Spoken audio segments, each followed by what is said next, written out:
the change in LinkedIn's algorithm has massively, bluntly pissed off a lot of people. They've gone from like 2,000 to 3,000 views to like 50, 100, and 200 views. And I want to explain what's happened to the algorithm and how you navigate LinkedIn's algorithm in 2025. So look, back in June, people started to notice something really off. And LinkedIn's gone through these evolutions where every so often there'd be a dip and you'd say it was the summer, you'd say it was people checking out for Christmas, or they were doing some tinkering behind the scenes and you'd notice this weird drop. But this weird drop has stuck. And for all what people say about mastering the algorithm and they know the secrets of the algorithm, LinkedIn don't actually publish very much about their algorithm for a good reason. They don't want people to know how it works fully because people will just play to the system. And the platform is designed to get people to share content, and that's how they make money. We share content. LinkedIn uses that content to keep people on the platform, and that's how they make money, by selling ad space. So I wanted to talk about something I've been talking about with the algorithm. I'm going to explain how it works, what's changed, and also give you some insights from what LinkedIn have said about the algorithm. But a few years ago, I warned people that the algorithm would change and that you couldn't rely solely on content. Despite what many influencers are saying, content's the biggest opportunity, and to some degree it is. But the average person using LinkedIn cannot rely on content as a reliable, predictable source of leads, inquiries, the works. So I've noticed that pretty much all social media platforms follow the same kind of MO in the way they approach things. They launch an algorithm and it's really easy. The average person can get on there and make a real impact. TikTok had this, Facebook had this, Instagram had this. And then as the platform matures, they start to add more complexity. So Instagram, Facebook, TikTok, it's become more difficult. It's not just it's more noisy, it's actually more difficult. And that's because the algorithm's thresholds change of how they rate good content. And LinkedIn has done the same in June 2024. The difference with LinkedIn is they've been able to go straight to way more AI features that the other platforms didn't. So you've seen the other platforms slowly change. LinkedIn's just gone bang. And that shock, that sudden change, dramatic change is what everybody's talking about. So what have they done? Well, I wrote an article about this. Basically, LinkedIn's VP of Product did an interview recently and talked about some of the changes. And I'll give you the kind of headlines of what the changes are. First off, LinkedIn's not prioritizing recency anymore. So what that means is it used to be that you'd put a post up and that post would have a life of 24 hours. And you would judge the success of that post based on how it did in 24 hours. And for people like me, you'd spot patterns and you'd go, actually, this is where you need to be in the first hour if that post's going to do well in the next 24 hours. That's totally gone now, in that posts are going to last a lot longer. And I looked at one of my posts this week that really bombed, like really bombed. I posted it a couple of weeks ago and it was like depressing and I like really bad, like end my, give up posting content bad. It got like 400 views or something. I went back to it and it's about 3 weeks old now. And it's got 5,000 impressions. And LinkedIn's taking the punt. And I think this is a good thing, that the recency of the content is not going to be as important for people on LinkedIn, because people don't log into LinkedIn as frequently or as consistently as other platforms.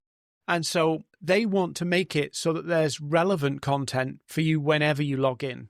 And that's really important. Relevant content whenever you log in. And so now it's going to be more important that we're talking about things that matter to our audience and that we're sticking to core topics. So it's about how relevant are you to your network? And this is where you could find that some creators come unstuck, because often what happens is creators will go all over the place on topics. They'll go to very, very broad topics that they know will get lots of attention and then come back to their main topic. And that's not going to fly anymore with LinkedIn. So I see this all the time, people talking about toxic workplace for reach, because everybody can talk about a toxic workplace. It's an easy piece of content to talk about to blow up on LinkedIn. And LinkedIn's saying, if you don't talk about leadership and workplace culture, that's not going to fly anymore. So this whole piece now is going to be about you sticking to your core topics. So relevancy is really going to matter. Then the other thing is its relevancy to your network. So if you've amassed a very fragmented network of people, it may well be that the people seeing your posts might not find it relevant. And so it's ever so important now that you have a really tight and focused network of people who know you, like you, and trust you, and people who resonate with your topics that you're going to talk about. Topic-centric content is going to win. So if you go from social selling to workplace culture, that's not going to work.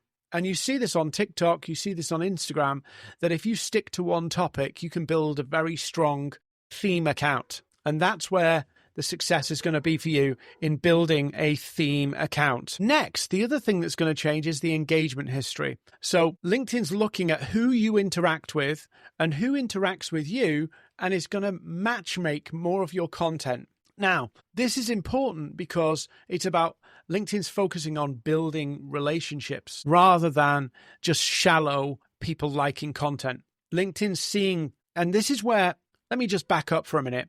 LinkedIn's mission is slightly different from a lot of other social media platforms. LinkedIn's mission is actually to create opportunity for all. So it's about creating opportunity. If they allow the content platform to develop, the content part of the site to develop like other platforms, you end up with a very creator-centric platform. In other words, the majority scroll and the minority get opportunity. And what LinkedIn's doing with its new algorithm change is trying to rebalance that. So you are going to see less impressions, but those impressions will be way more relevant. So it'll be based on who's paying attention to you, who's interacting with you. Those ties of connection will be fundamentally who sees your content. So it will be easier for people to see you on multiple occasions. In fact, there is some sense that it might be even a little annoying. So you may have people seeing you more than they would like. But LinkedIn, I'm sure, will balance that out if it starts to become a problem. But at the moment, that's how it's going to fly. If people engage with you, they're going to see more of you. Then the other thing that they've mentioned in this update, and it was a very brief update, is LinkedIn's priority on likes and views is not where it's at. They want more posts to trigger conversations. So that's messages, interactions. They want conversation. So when you're thinking about creating your posts, you're not thinking about broadcasting. You're thinking about, how am I creating conversations in the DMs? How am I creating conversations on the comments? It's all about discussion. So LinkedIn's favoring deeper interaction and more meaningful interaction, which means that many of these influencers who've been mass gaming the system, and I mean mass gaming, with bot likes, with them all backslapping and engaging with each other with simple one-line comments, that's going to end. Sure, they can all still do it, and it looks pretty cool from the outside, but what it will do is it will keep them all in their own little echo chamber.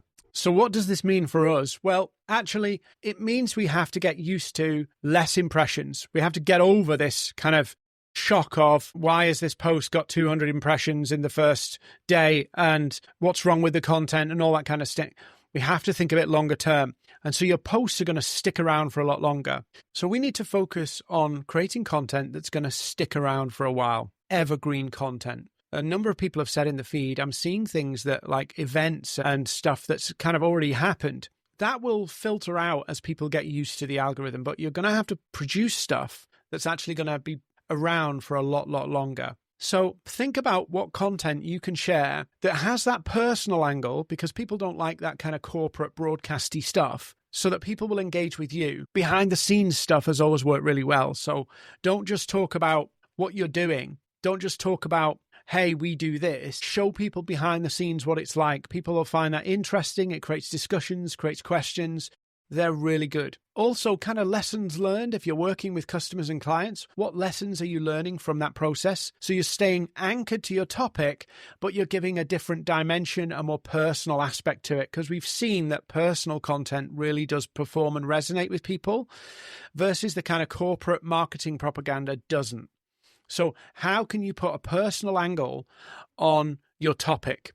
So think about all the ways you can put personal angles, unique perspectives from your own experience onto your topics, and avoid too much off-topic content. So going off-piste because it's trending is not going to work as well for you as it would have done pre-June. Now, there has been a trend that influencers taught. Now, one thing that is going to end, and LinkedIn's already done some stuff to this, is LinkedIn started to put comment blocks. And this is restrictions on how many comments you can do, because there's been this huge kind of backslapping exercise on LinkedIn, and it's going to kind of kill it. So part of that, what they're going to kill is, number one, they're going to limit the amount of comments you can put. I know a lot of influencers who are commenting on 200 posts a day purely to get reciprocation, that kind of playing on goodwill. And I get it, and I've done it, and it does work. But in effect, it's not about the content then, is it? When you think about it, it's not about how good your content is. It's about how good you are at commenting. And then people comment because it's the nice thing to do. Whereas now what LinkedIn's looking for is resonance and relevancy. So LinkedIn has stopped people commenting excessively. You get blocked from commenting excessively. That's number one. But number two, it will be more about engaging with the right people. So you see a lot of creators, full-time creators, posting content, and they're commenting with other creators, an informal engagement pod where they know if they comment on yours, you're going to comment on theirs. Even if it's not organized, it's kind of unofficial. That's not going to work, because what that signal of commenting is saying, I'm interested in your content. And so what happens is LinkedIn starts to map your content to your own kind of engagement pod. So you could end up in a situation where the only people seeing your stuff are people in your engagement pod. So it's kind of like, hey, I'm getting 5,000 views, but most of those views are from people who are liking because I'm liking, which defeats the point. So think about your engagement, and other people's engagement is a signal to the algorithm that these people are important to me. And that's really the fundamental point. Engagement signals importance. And so when people engage with you, they're signaling that you are important to them. So it's about speaking to their needs, what matters to them in your topic, and putting the human dimension on it so you become important to them. Hopefully that makes sense. Now, the next bit is that LinkedIn's tracking your credibility. LinkedIn's looking for credibility over virality. So it's looking for how well do you know your topic? How deep do you go with your topic to signal subject matter expertise? Because LinkedIn wants to be a quality platform. Because LinkedIn, yes, it's become a little bit more Facebooky over the last few years, but LinkedIn has a higher subscription model than all the other platforms. And so people will only continue to pay if people use the platform. And so the encroaching of TikTok style, Instagram style content can actually harm their revenue model. So they're striking the balance between keeping users on the platform and not descending into a full-blown TikTok consumption platform, because then that harms the business model of subscriptions. So they want people to be on the platform, but they don't want it to descend to entertainment, because that's where the value of the platform starts to deteriorate for them. And another thing that can be useful here for you is looking at your analytics. Now the analytics have got some really good features in there around how many profile views you got from each post. Profile views from a post signal somebody is more interested in what you've got to say. So instead of tracking likes and comments, track how many messages, how many conversations did it start, how many new leads.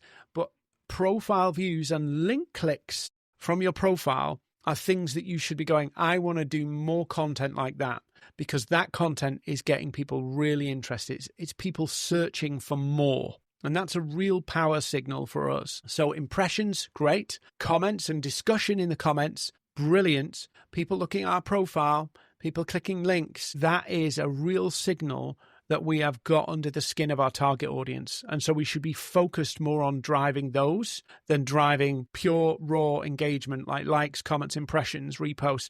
Those raw metrics are one thing, but the quality metrics are going to be, does somebody look at your profile?